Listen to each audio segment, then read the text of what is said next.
Какво става хора на YouTube? Аз съм Стини и това реших да го направя, понеже искам да благодаря на Слаги Ефект. Извинявам се, че ми е толкова разхвърлен декстопа, просто искам сега да пробвам една програмка на име Ops за снимане и да видя как се получи да не снимам с Bandicam.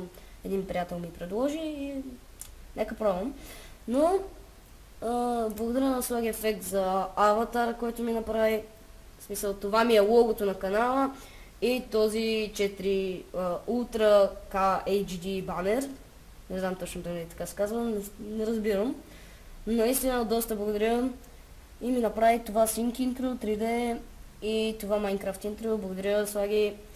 Абонирайте се за него, ако искате, в смисъл, задължително е, налага се. Благодаря отново и долу в описанието ще видите неговия канал, линк към неговия канал да е, разбира се.